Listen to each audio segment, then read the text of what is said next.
So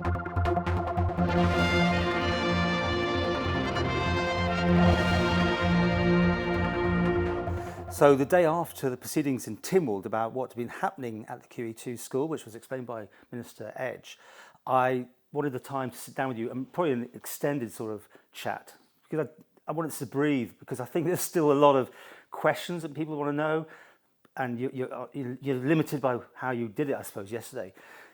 Do you want to just take us through what you can tell us, for people who have heard the story but maybe not from you, of what happened as far as the inquiry and you are concerned? Okay, so obviously just before half term in February, the department became aware of concerns from the QE2 parent community, and obviously I was in discussions with the department, and the right thing to do at that point in time, because we didn't know all the facts, was to say we're stopping the PSHE delivery, and we're going to look at this and do an investigation into the situation. Okay, so let me just give the explanation. This is 11-year-olds who are having a sex education class? Yes, year 7. Okay. Yeah. At Queen Elizabeth High School. Yes, yeah. So obviously, once that was out there in the public domain, we had to act quickly, but we have to act. We are different to every other department, Paul, because we are an employer of our staff as well. So we always have to consider our staff as an employer, and obviously we have a duty of care to the staff, and we also have to consider our school community and our students, and obviously their parents. So we decided that yes, the right way forward was to do an investigation. Initially, we thought that could be carried out quite quickly with somebody else from within education. But once the whole situation gained traction, it was my decision. I said, no, we've got to go independent. I discussed it with the Chief Minister. I said, because we need to get credibility around the facts and make sure that it's gathered and that it can then be published to the public. Because certainly, I've been in education as the Minister now since October 21, and it's, we're a large department. We've got 12,000 children in our schools. That means, 24,000 parents, and we have to make sure we do things right. And I don't want to leave anybody then saying, oh, they've investigated themselves, because that's something that I never feel is right. It's got to be done in the right way. So it's been done independently. We obviously then had to take time to get investigators, and they are on a government list. And, it can take a week to appoint people, discuss with them what we're doing, and then get the terms of reference. So, of course, we had half term in between as well, so the teachers weren't in school. And I know people think, why didn't you just get out straight away and say there was no drag queen in QE2 school? That is my number one question. Yes, yeah. I mean, it does seem the obvious thing to have done. But So there's been conflation of two situations. So the drop-down day, which was in September 2022, and then when this become an issue just before half-term, it was around a class lesson that was delivered, and that was February 23. So there was a lot of speculation around, there was drag queen in, they were talking about drag queens, there was also the sex education element. So why not lock that bit down? Because all you had to do is talk to the teacher. No, not you personally, but the teacher would have said yes or no to that, right? And if it had been yes, obviously, then who knows what we got there anyway, because it was silence. Yeah, well, there wasn't silence. We did put a statement out saying that we were going to establish the facts. Yeah, but you didn't say there was a drag queen there, or there wasn't a drag queen. No, because at the end of the day, if I'd have just accepted the word of the staff, which, I do trust our staff, but there was so much out there in the social media world, particularly against this, that the public did feel there was a drag queen in the school. People were saying that they had the evidence for that. So we have to make sure that we go out with facts. It'd be wrong to go out and not have the correct facts in front of us. Do you still believe that, though, the way it's played out? I mean, I'm sorry, and I sound like Tim Glover, maybe, being a journalist, and he was constantly on you about this. Just to have said, from our point of view, from the teacher's point of view, we spoke to a teacher, there was no drag person there in drag, dressed up or whatever you want to call it.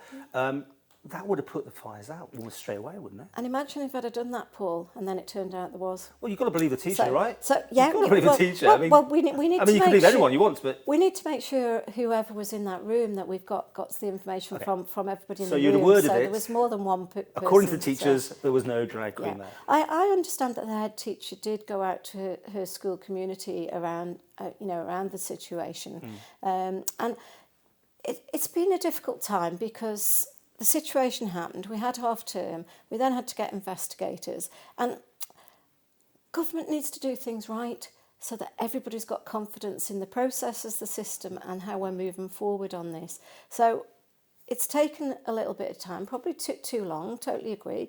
I did say yesterday we always look at how we've managed situations. It did come out yesterday that we use a UK company to help support with this. So when it hit the UK media, and I think the important thing, Paul, when it hit the UK media, it was Miriam Cates, an MP in the UK, standing up in the UK Parliament saying, "Well done, Isle of Man." She was congratulating the Isle of Man because we'd paused this PSHE delivery. The PSHE delivery that they're talking about is different to what we're delivering here. However, they recognised, and I certainly wasn't aware that there was such an issue with it in the UK as well. So I think what we've done is the right thing. We've paused it whilst we investigate. What we need to do now is make sure we establish the facts around the video that took place after that. We've cleared up the fact there was no drag queen at the drop-down day in QE2 in September 22. Okay, well, was there somebody that does drag but wasn't in drag or something? So there's obviously people that do presentations throughout the day, and one of them was a youth worker, and at the weekends they do dress up as a drag artist. So, but that's not going into a class dressing up as a drag queen. But that's where this thing presumably ran from. It got legs, did it, from that particular person? Because you know how it is. You can tell 10 people things, and Chinese whispers goes around, and things change by the time it's all gone around the room. That's right, and we're a small community, and people know people, don't they? And they know, people know what people do outside of their workplace. However, in the workplace, the youth worker dresses in their youth worker uniform, which is a hoodie. So, I mean, it just seems that this thing could have been shut down earlier. And I'm going to go over this again because I keep thinking, and I was watching this whole thing yesterday, I feel that you've been left out to dry slightly on this. I mean, you are the minister, but you're relying on your officers to do the things. And you've got a comms department who are meant to communicate with the media. And do you not feel, or you're just going to be so loyal, you're not going to tell me that things could have been it's been speeded difficult. up? It's been difficult for everybody, Paul, because we have to establish the facts. So what we hear from one side or the other side, and of course you've got to consider there's children at the front of this as well, and then there's parents. So I think with regard, what actually made this gain legs and traction was the lesson. So the important part is what was delivered in that lesson in February. The drag queen was a bit of a distraction, to be fair, because that had happened in September and it only came to light following this lesson in February. Right. So. But I don't know that, you see, because again, I just hear what we all hear. It's just one story that's running, timelines are merged almost. They have. And I think, obviously, no criticism to you, the media, but the media haven't helped in this because they've speculated, they've looked at social media, they've commented on social media, they've commented on what's in the Daily Mail. Well, I'd throw that back to you, that you haven't done your, not you, but again, this could have been handled by having more information coming out. And, this is the world we live in, and it's not going to change anytime soon. Once it gets onto social media, there's forums and that sort of thing. Right. It gets legs, and black can be white. The world will be flat. All these things, because enough people generate an interest in it, they start believing that as fact. Yeah. You have to, and I'm not trying to teach you anything here, have to put these speculations to bed very, very quickly to get around it. This is exactly what's happened. You'll forever be looking this up on Google search, and your facts will never quite match the stuff that comes up as on the search engine. And that's, I have said, we need to be strong on this. We need to be getting our facts out as quick as we can.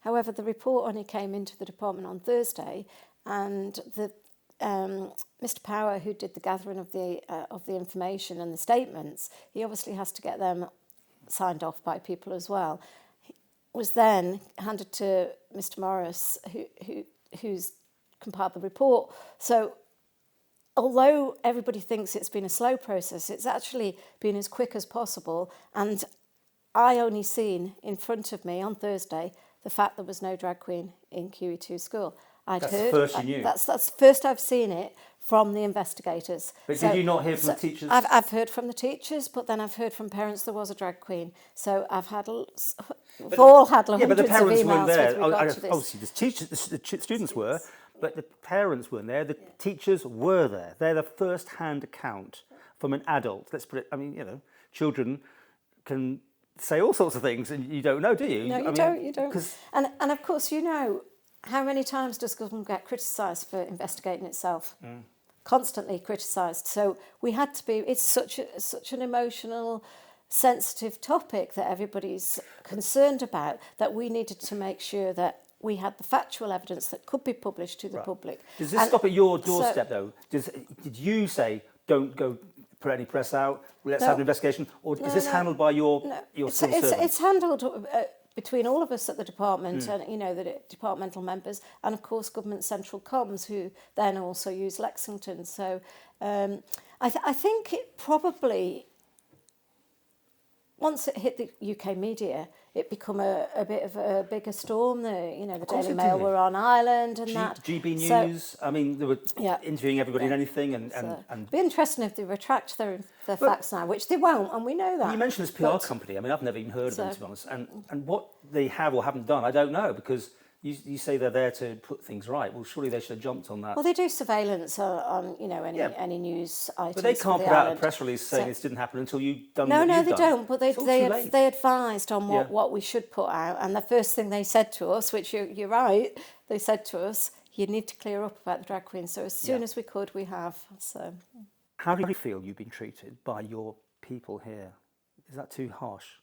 And no, everything's fine, Paul. You don't think you've been left out to dry a bit, though? No, because it's ultimately I'm responsible. Yeah. I'm confident with the processes that have taken place. I'll be criticised no matter what I do. If I'd have gone the other way and said I'm taking the teacher's words for it, I'd have been criticised. I'm criticised doing it this way. We've got to do processes correct and in the right manner. We decided there was an investigation, it was independent, and we have to see that through. But just one more time. You could have just put out, the teachers have said this, but we are having an investigation to clear everything up. But as it stands, it didn't happen as speculation said. It would have changed everything. It would. I mean, this is no. We don't know if it would, do we? Well, it would have changed because you were saying nothing. Well, it makes it we worse. Put a statement out saying that we are going to investigate. That's not saying it didn't happen, though, is it? But I get what you're saying, because then people are saying, oh, they've got a police officer who's investigating. Yes. There must be something more about There's something there to be found now. It's not. It's just that these people are on the investigation. And I think that is down to communication. We've got to start communicating better. Could the school have communicated better? Yes. We all look, as we're going through the process, if there was anything we could have done to change it and speed anything up, we were looking at it. It was a daily conversation. So let's deal with the fallout, though. You sort of alluded to it, that the teachers have had incredible pressure put on them, social media. You have. Can you explain what's gone on? I mean, what sort of pushback have you been encountering? Oh, it's actually quite alarming, really, some of the things. I've brought a letter in there today that I received when I was in the Tynwald building yesterday. And people believe social media. And I think you're totally right with regards to getting the facts out quickly, because social media has become... we know we're in that world, but everybody thinks everything on social media is fact. Yeah. There's a lot of people on social media deliberately creating an environment that they want to see, and I think that's the point I tried to get across yesterday as well. Facts are the most important thing, particularly in an education setting as well. We've got to educate. We've got to let the children see that the teachers are there to educate them in the right way. So we've got to do all of our processes in the right way. I'm fortunate, Paul. I worked on the leadership team at Ballacomine for 20 years. I know how situations can get quickly out of hand in a school environment when you've got a large community and parents around you. But if you go out with the wrong facts, the damage that does to a school community is far worse than anything we'll see. But as it is, those teachers, redaction goes on, but everyone will probably know who it is. I don't know, but I must be under a lot of pressure. You alluded to that as well, didn't you? That the school's been getting all sorts of issues. Yeah, I went to the school with the Chief Minister. We went and spoke to the staff. Certainly, we tried to explain to them the processes. The concern from our staff is, what are we going to do about it? And I totally agree with them. And if there is anything we can do about any stage of this, we will take those actions. They were very concerned about the video. They were very concerned of an MHK going on video that's previously been a teacher, because they felt there should be more support around the whole situation. We know, in politics that's not always the way, but this video, I think, is what really fueled the whole situation, and that's obviously part of phase 2 I don't know if it's the investigation. same video I watched, but I watched one with which had the allegations, but they asked for a response, and all they got was a quick few lines of text, which again is not how you deal with a huge sort of long interview, and you just give a written statement. It's just not how you should be doing it. Comms is your guidance on this, and if that's them that's picking it up, then maybe they need to think about it again. Because I have my own issues here. Because I would advise you also to get on camera after listening to the allegations, just to give some balance at that stage. Because as you said, these videos just go crazy. They do. And we've had this conversation before, and I've said to you, if somebody says no to you about an interview, come to me direct. I've had that conversation with Mr. Turner yesterday, and unfortunately he was off island at the time, so he didn't actually see some of the reactions to that video. Well, he's welcome to use some of this. Until he come back. Anything else? And I have done an interview with him, but I did say to him, you know me well enough to contact me direct. At that point in time, it was the Friday. Schools were breaking up for half term, so the appropriate thing was quickly to put a statement out. Would you have done one then? And we offered him a meeting. Now, because you haven't done. I've asked for interviews, but we didn't do anything until now. I mean, were you not under control not to talk to the media? No, not at all. Okay. Not at all. No. I would have liked to have done one earlier. No. The Daily Mail were on the island, did they? Actually came over. Did they try and stop you? I think that was a week later. Did they not ask you for an interview? No. And that is interesting, isn't it? Yeah. And certainly, I'm aware they were outside the school at a distance. So they've gone to the parents or the individuals that were speaking out on Facebook. Yeah. So and that I would have done an interview with them. So So when you saw that GB News interview, those two people being interviewed, did your jaw not just drop, going, scream at TV, going, this is not as I understand it, or did you not know anything at that stage at all? Well, of course, I picked it up from Facebook because I'm not signed up to GB News. I think it's frustrating because it's credibility, though, doesn't it? That's the trouble. It gets a certain level of credibility. It does, and I think that's the environment we're in on the island now. We've always been quite a close-knit community, but it appears to be reaching further afield. And I do think that's because it's been discussed in Parliament in the UK. So, however, the Isle of Man, we've stopped it, we're reviewing it, we will be bringing it back, but we'll be bringing the right advisory PSHE curriculum. Okay, well, that was going to be my final bit. I mean, you're on a hiatus on this whole thing.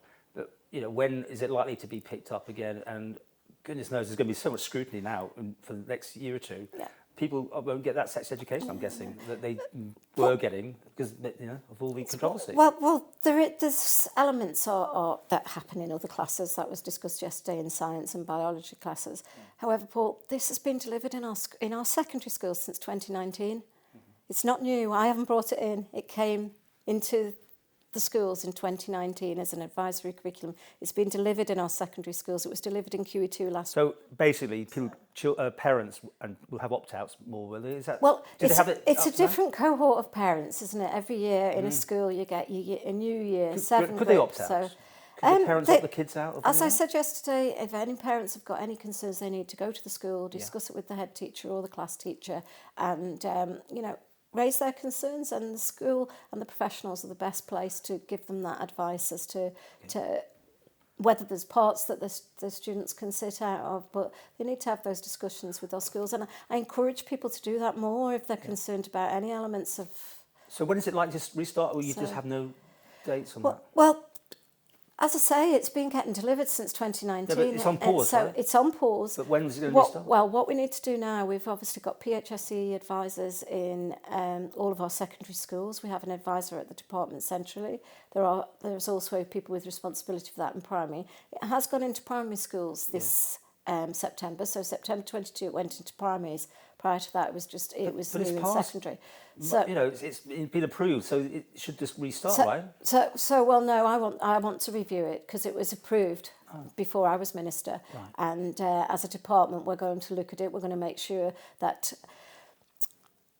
my concern, Paul, is age appropriate, and that's been the big concern of some of what we've heard is around whether it was age appropriate. So without actually seeing and hearing from the professionals what was delivered as age appropriate on that day, and that's this second phase, we will establish what was delivered in that class.